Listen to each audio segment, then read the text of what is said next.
Hello, my name's Paul McCarthy with Hero Facility Services, and welcome to episode 23, I believe, Facilities First. On this one, I've got a guy that when we think facilities, we usually think four walls and typical restaurants, buildings, and so forth. And I kind of went searching and found a guy that you're not going to want to miss this one. So without further ado, I'd like to welcome Bill Keys with Under Canvas to the show. Bill, thanks for joining me. Well, thanks for having me. I appreciate it. It's been a couple back and forth trying to get this scheduled, but now we got it going. And first of all, say happy seventh anniversary Thank you. with Under Canvas. We just found that out that today's his seventh anniversary. And so we're going to talk more about Under Canvas and how y'all are unique and everything. But I start all the shows same way with a little icebreaker. So we're going to go through them. First word that comes to mind, just spit it out. Some of them I may have you elaborate on. So coffee or energy drink? Coffee, black coffee. Black coffee. Mountains or beach? Both if I can. Okay. What was your very first job? I worked for my dad at his dealership uncrating four wheelers. Oh, okay. I was about 12. About 12. Okay. Child labor laws weren't in effect back then. What's one tool you couldn't live without? A pocket knife. Oh. What's your biggest facilities pet peeve? I really don't like to see switch plates that aren't square or screws that are in different directions on a switch plate or, an outlet plate. Okay. Okay. Very detail oriented, I can tell. Yeah. Do we have those O and the C and the D initials somewhere or let's do it? Not clinically, but possibly. We'll ask your wife after the show. Yeah. So, if you weren't in facilities, what would you be doing today? Um, that's a tough one. Probably some sort of park operations, which is kind of where I was headed before I got into facilities, really. Okay. Okay. So, your team, all the people that report to you, what's one word they might use to describe you? Oh, that's On a good day. On a good day. yeah, on a good day. I think helpful. I would like to hope helpful, understanding, something along those lines. And I think I know the answer to this one, but favorite national park? Yellowstone, hands down. That's what I thought. And if my memory serves me, that's where Under Canvas started, is in West Yellowstone, right? West Yellowstone, Montana was our first property. First property. Okay. And that started 2012 ish? Yeah, that was pre my time, but yeah, that's right around then. Okay. But you spent some time there and that's, you talked very candidly and how much you love that place. So Yeah, I knew. I gave my 20s to Yellowstone National Park for sure. Did you? Oh yeah. So facilities, it's a word that not many people understand. They think that everything just runs on its own, nothing breaks. So, what is one thing that you think people really misunderstand about facilities management? I think the general thought is it's mostly just maintaining assets or pieces of equipment, more of a maintenance side than, kind of an all encompassing from, infrastructure, roads, buildings, vendor relations, contractors, that it's a much larger umbrella than what I think most people probably assume. Yeah.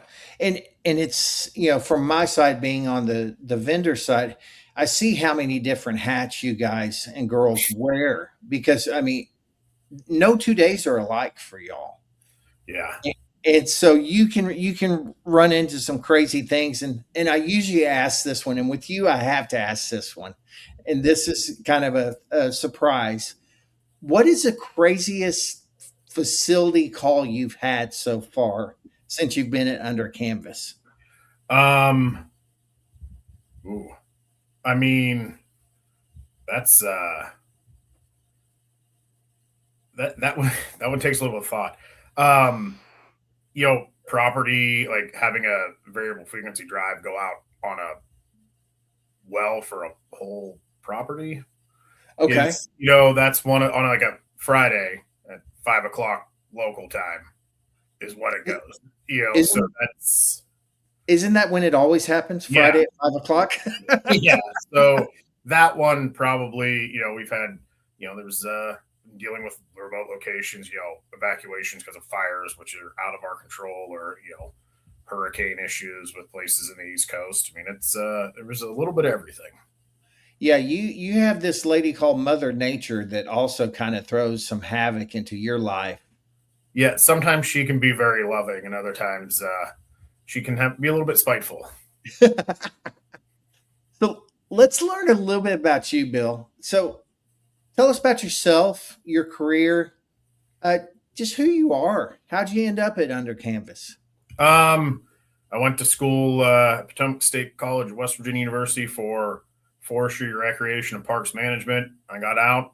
Uh, Thought it was 2010, so post the 2008 economic issues. I ran a small community park at about 100 or so permanent campsites. Had events, ran coordinated events there, and then and 2 years in and decided before I applied for a job with the state, I was going to go to Yellowstone for a summer. That summer turned into 6 years and probably five or six different jobs Oh, through the wow. course of that. So I did a lot of, I grew up around my dad's shop, worked on a lot of equipment, worked in maintenance when I was in college. So just kind of gravitated towards, kind of for my whole life. But yeah, that was really kind of the catalyst. Did a lot of maintenance whenever I was at that park in PA, just because we had a very small team, and everybody kind of had to do a little bit of everything.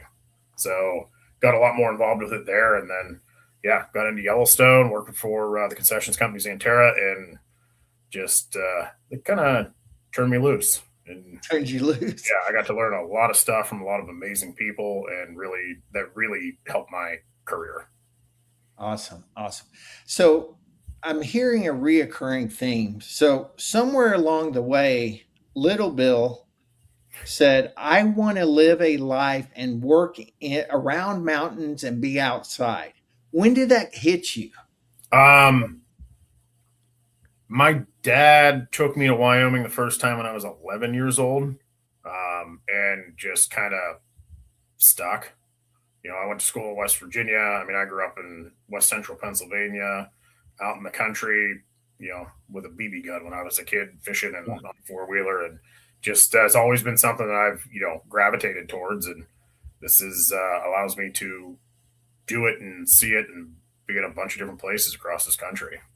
You probably have a dream job for a lot of people, minus the headaches that it comes with every once in a while. Yeah. Well, so you talked about Under Canvas, and you started working with them, and then you were how did that transpire that you moved up through Under Canvas? So a former coworker of mine from Xanterra that worked in our engineering office was with the company, and kind of opened me up to the view of it, or the company itself. Sent in my resume and interviewed with one of the founders in Bozeman, and stepped right into the regional facilities manager role. At that point, it was five or six properties for my region, and have been kind of in there ever since. It's changed a lot as the company has grown. A lot of different things have come and gone, and you know, it's it's been a very dynamic position, and that's one of the reasons why I love it. So a lot of people are going, "What is Under Canvas?" So So yeah, go ahead. at the it is a glamping company. We have properties dotted kind of all across the country at this point, from Maine to California and kind of everywhere in between. So yeah, the idea of it is getting people out into the outdoors without it necessarily being the roughing it. People get out. We have um, some of our tents we call safari tents, which are a bed, a wood stove, and a tent, and then there's a communal bathhouse that has private bathrooms and everything, and it goes up through. The rest of them then have their own private bathroom. They've got king size beds, wood stoves. You've got a full bathroom, shower, sink, toilet right in your tent. So, husbands, you hear that when your wife says she won't go camping, you can say glamping, and you can look up under canvas. And speaking of looking up, Peyton, will you go ahead and put that picture up on the screen, please? So, I found this picture earlier, and when I was looking at the locations, and if y'all can see, that is Mount Rushmore right in the back. And so you could be glamping there and have that view, and that is amazing. And I think you have some others in Moab, uh, the Great Smoky Mountains, Yep. 14 locations, I believe. I would have to count. I think it's 17 now 17. with everything. We also have a couple that fall under. We have our Alum property, which properties are outside of Moab. We have our outdoor collection, which includes Bar End Ranch in West Yellowstone and Fields of Michigan outside of South Haven, Michigan. So Okay. it's yeah, there's something or someplace for everyone, really. So what kind of experience do y'all try to create for your guests? We really try to center around the outdoors. There's different programs we work with, different local vendors and guides, across the different properties for tours. And, it could be rafting, it could be photography, it could just be stargazing. We're really pushing the dark sky compliances and working with that so that people can go out and see the Milky Way or a shooting star that have never seen it. Because it's amazing that people, for me coming from the country, I mean, I grew up seeing the stars and shooting stars and Yep. that, but that have said like this is the first time we've seen the Milky Way or seen a shooting star. It's been at our properties. So it really is that experiential all around. It just seeing a different side of nature that I think I call us city folks. We don't get to see it anymore because it's so congested. Well, and it's It's also the outdoors and camping and everything. It's harder and harder to get into like Forest Service National Park campsites. Then you're packing everything you have, or you're renting an RV, or doing both. So it's really nice to see people that maybe wouldn't experience the outdoors in this sense or in a camping sense be able to come out and do it without it being. I mean, a good tent is not cheap anymore, even for to just have your own, yeah. and then the gear for 4 or 5 people. So yeah, it's really nice to see people that are from a metropolitan area. They're like, oh, this is great. This is that have never got to see it. It really it really hits home when you get to talk to guests like that. They're like, oh yeah, this is 100% why we do this. That's awesome. That's awesome. So the some of these questions are going to be about facilities because I Mhm. was trying to think about it as we were coming into this. But what are some things that the guests never see that your facilities team is responsible for? I mean, the biggest thing that comes to mind for me would be infrastructure. You know, Remote locations. We're dealing with wells. We're dealing with cisterns. We're dealing sometimes with water treatment. Sometimes with water that has to be hauled in. That and then with infrastructure as well. Waste removal, septic, trash. We try to maintain it that we don't have issues. Nobody wants to see that or deal with that. But I think that's probably those are big systems. Those are the most complex parts of it. Hands down that Yeah. we deal with. And you do have some teams on site that they're kind of the boots on the ground and you just kind of oversee it for all of Yeah, them. and a lot of it'll be as a support mechanism. I've always said since I started this job, my the main part of my job is to be there to support the properties, whether it's, hey, we need to find a vendor for this or check on compliance for something, or just to walk through an issue that they might have never seen before that hopefully I have had the chance to work through and be able to be an asset to them. And that's a great point. And this is one thing I hear continuously as I do this show is the facility managers from back in the 90s have kind of evolved, and they wear a lot of hats. But one of the biggest hats they wear, whether it's at under canvas or at a traditional brick wall, is they educate a lot, and they work with their team and they help their team grow. You mentioned situations that you might have been through that you can help walk them through that. Is that is that a big thing that you're getting to do now? Is the educational side of it with your team?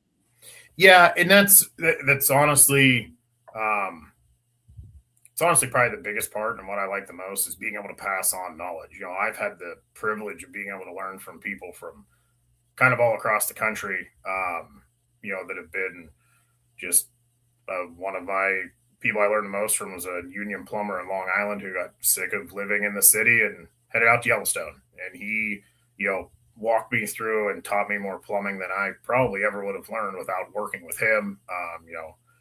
Great electricians, carpenters, boiler techs, just a lot of that all has kind of added up to the experience and the skills that I have, and being able to pass that along and teach, some younger people that have never done it how to solder a piece of pipe, like, and they're just, you see the sense of accomplishment they have. It's fantastic. It's my favorite part of the job. That's super cool, and I love it that it's so education oriented, because you know I talk about it all the time. I called a timeout in my third quarter, just hoping I don't get to the fourth quarter of my life yet.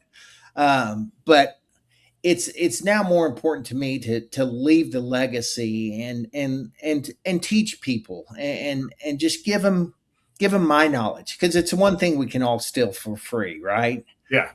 So what's let's do this one. This will be a fun one for you. What does a typical day look like for you and your team? For me, there is a lot of emails, a lot of phone calls. The a lot of the behind the scenes, gathering information for projects, making sure, hey, you guys got this taken care of or squared away, or we've got a vendor or contractor set up for X, Y, and Z. Um, for the teams, biggest thing first thing in the morning, making sure guests are taken care of. If there are any complaints that couldn't be taken care of by, say, our night person or somebody that was on overnights, that we're addressing that right off the get go. A lot of preventative maintenance, going through and punching tents before guests come in.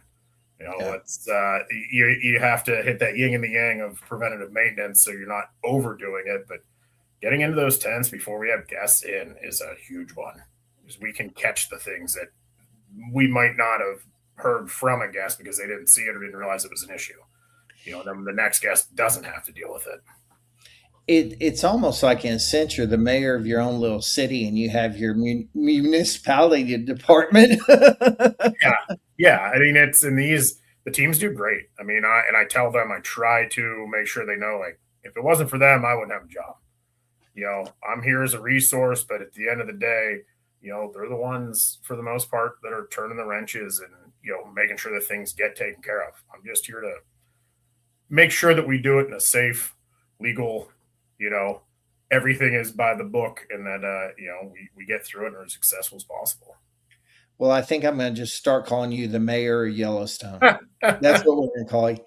So we talked about it a little bit earlier, but that lady, Mother Nature, and she sometimes jumps in and affects you, whether it be with fires, whether it be with hurricanes, or any other natural disaster type thing. So, do you have any stories or any times that you had to deal with that, and how would you deal with that? um, I mean, all across, kind of since all of my working career in facilities management have dealt with a lot of Mother Nature's habits. I was a winterkeeper supervisor in Yellowstone National Park, so we were constantly dealing with. I mean, the heaviest year I think I saw when I was there was like 20 feet of total snowfall. So snowpack was a big worry, making sure historic structures didn't collapse. We didn't have anybody injured. The crew was all ropes were good. That all of our stuff was good. A lot there for sure. And the biggest thing I think is the cold, making sure we don't have freeze ups and stuff. Winterization, making sure it's timely and performed well, so then we can save money and not have to fix things. I had a boss that told me, "You make your opening at closing," and I have tried to. I tell every team that to the point where I show up sometimes at a closing, like, "Yeah, we know we're going to make our opening at closing." Yeah, Mother Nature across the board. It's you never know, especially when you're dealing with things that aren't brick and mortar. And this is one of the biggest reasons I wanted you on here is because this is such a fascinating facilities job to me because you have basically a you don't have a roof on top of your head. Yes, we've got a rain fly. Exactly. And dealing with snow and all those other variables, and you still somehow have to make this little city run. Um, just me question random. The tents are slanted; they kind of curve. How do y'all keep the snow off of them? We do have some properties that stay up year round that are in areas that don't get a huge snow load. Um, we use, and there are times when they're up and it does snow. We've had, a foot of snow come down the opening weekend at West Yellowstone while I've been there. And the teams, it is a massive amount of manpower, people working as a team. We use snow rakes. When it starts to melt, sometimes it'll ice up and you're up there, scooping slush off of it if it's a wet snow. It is pure labor to keep the snow off. Wow. Snow rakes, we make sure that people are doing it in a safe manner in groups, and people working in shifts sometimes for 24 hours, a couple hours on, a couple hours off, clearing snow. And they do a fantastic job. Wow. So if you were talking to somebody in facilities who does the brick and mortar style, what do you think is one lesson that they could learn from you at Under Canvas that you've learned? For me, it is taking care of the small things because they do add up. When you've got 80 tents with all that have a water heater, all that have a toilet, a sink, yeah, it's not a massively complex system. We're not running a horizontal tube boiler that's running a hydronic heat system. But if you start having problems with a bunch of these, it adds up real quick. Rather than being one large problem that you can put your best minds on, we might have 85 small problems. So that's I think taking care of the little things is definitely probably something that I've learned for myself coming into it. Like those little things add up, and they add up way quicker than you'll think. It snowballs to stick with And that. you said those two initials earlier, preventive maintenance. Yeah, And that's something that I think the facilities world, it used to be a line item of just a cost. yeah. And now a lot of people are coming around to, oh, wait a minute. Preventive maintenance is going to elongate my asset, whether it be, the tents or whatever you have. So that's one thing that is good to hear, that preventive maintenance is big. And even in your role with Oh your yeah. I mean, city, it's for anything from a tent zipper to a water heater to the equipment we run, golf carts, gators, mules. Just a few minutes and a little bit of time spent working on it can save a massive amount of money and time.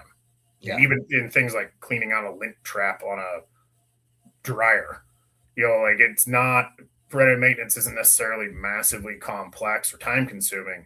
You just have to get to it. And that's yeah. one thing we've done a really good job with. So let me ask you this. What's a leadership lesson that you learned from either a mentor, your dad, or somebody you've worked with that's just kind of stayed with you throughout the years? Um, Freshman year of college, I was working at a state park as a custodial worker. Pretty exciting. Also doing professional field experience. And I remember about the first week, I told my dad, I said, I don't like it. I don't want to be here. He's like, well, he's like, just stick with it. You can learn something from every job you've had. And that has really stuck with me, is just trying to pick up something from someone, or, learning a new skill, a new shortcut, however it could be, is learning something from every job and every day. And Yeah. I've really tried to, think of that many times through my career. I don't remember, I'm a little bit older than you, but I don't remember hearing the word growth a lot from my parents. But I hear it all the time now. Our generation, it's about personal growth, Yeah. and it's about making ourselves better. So, where do you see your facilities industry heading in the next couple of years? I mean, I feel like this is, the glamping, the outdoor hospitality continuing to grow. I think there was the great migration. Everybody shifted towards the cities, and now I think people are realizing, like, oh, there's more than the hustle and bustle. And even if they can't leave the city and go, move to a farm or the country, they can get out and they can have these, outdoor experiences without it being a drudge, for, I guess, lack of a better term. Packing everybody up in a cooler and finding a tent and making sure the tent gets set up. I think it's going to continue to grow. I really Yeah. do. Yeah. So let me ask a question about, does have you started implementing AI into some of your I say back of house stuff? Not really. No, honestly, at this point, I do think that it will, as it continues to grow. I think, speaking broadly about facilities, is I think AI will make, predictive maintenance probably a lot easier than what it has been in the past, which, you can save a lot of money if you do it right. So Yeah. I think that's something that we will see come about and be more prevalent across facilities as a Yeah. whole. Well, it has been very, very interesting to learn more about Under Canvas. And for anybody out there, just type in Under Canvas and it says glamping tents and accommodations. Yeah. And there are some beautiful pictures. It's a neat concept. And I appreciate you coming on, but you're not getting off so easy. Okay. I always end each show with two questions. So the first question is going to be, what hill will you die on, whether it be in facilities, leadership, or life? Um, ooh, Probably in life, just that continuing to learn, whether it's, anything that's job related, or your personal life, or, learning a new hobby so that you can pass it on to your kids. Just continuing to learn and grow. That's huge in every part of your life. I like that. So now here's one that's really going to stump you. What is the one question I should have asked Bill, but I didn't know I should ask you? Oh, I that that is you have covered a lot, and it's been great. I honestly, that is one. I mean, I anybody that knows me knows that I'm not a loss for words too often, but I really don't know what I would have, if I was in your shoes, what I would have asked differently or in addition. I mean, Okay. I think we covered a lot, for sure. Well, let me ask you this. We have any stupid human tricks we do or anything like that? That I don't know. Maybe I need to ask your wife afterwards. Yeah, there's yeah, I'm sure if you asked her, she would be able to give you a plethora. Uh, Yeah. you know, oh, I don't know. You're stumping me too, and that does not. I mean, twice, two questions in a row. That's probably a record for me, to be 100% honest with you. Well, Uh, I'm going to put that in the win box for me. you should Paul 100%. one, Bill nothing. For sure. Well, Bill, listen, I appreciate you coming on. We're running out of time. Like I said, if anybody wants to look up Under Canvas, go look at it. It's a great concept. It's a cool concept, and it really is something that I think we city people should look at because you have to get in touch with nature, and it's an awesome concept. So, without further ado, thank you, sir, for being on the Sure. show, Appreciate it. and It was great to talk with you. I really it, enjoyed it. it was awesome. And we'll see you next time on Facilities First. Bye, everyone.